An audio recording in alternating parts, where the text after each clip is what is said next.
Todd Ellerin, Chief of Infectious Diseases at South Shore Health. It's great to see you, Doc, as always. We've learned a lot. You've been on the front line since day one.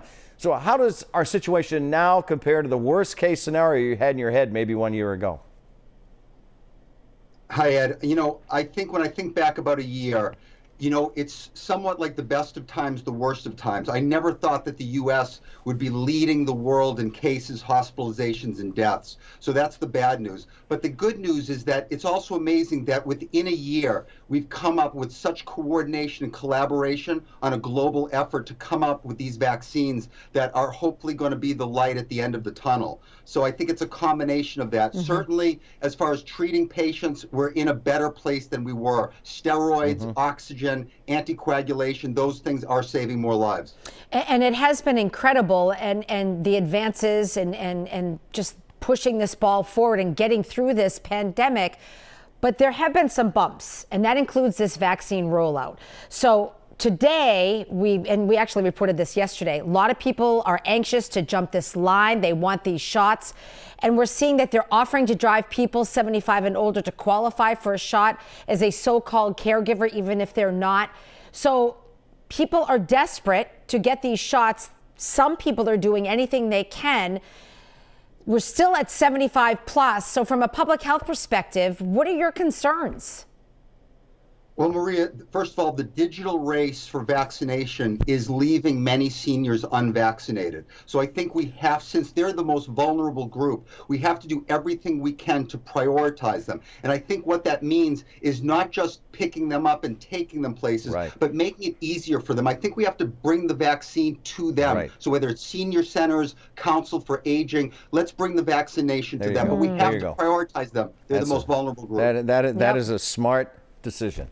So we know that COVID-19 can mutate as it spreads, and these mutations can turn into variants, as we've been reporting. So do we know which ones might be circulating around here right now? And then people always ask this question, how well do the Pfizer and the Moderna vaccines protect against them?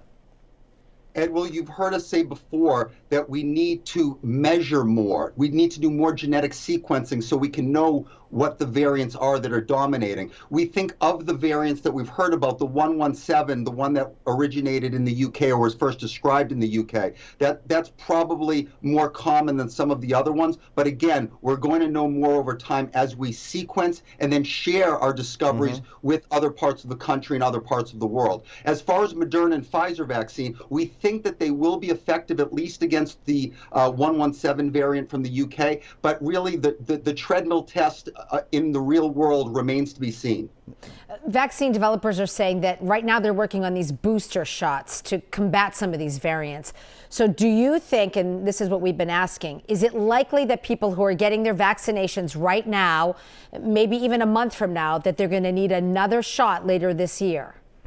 It's possible, Maria. Doesn't it feel like a bit of a cat and mouse game when you think about that idiom, constant pursuit, near capture, repeated escapes? The cat is obviously the virus, we're the mouse. What's going to happen is the vaccines are going to allow that mouse to grow to a cat-like size, so we're able to at least stay out of the hospital, stay alive, decrease the amount of intensive care unit. The point is the vaccine hopefully will change this from a deadly disease to more like a flu or hopefully the common cold. But then what happens is the virus can shapeshift, right? Mutate, change, and then it may be able to infect us more. So then we have to develop new vaccines again to continue that cat and mouse game. Dr. Ellerin, it's always great to talk with you. It's amazing how our vocabulary and our lives have changed in a year. It really is.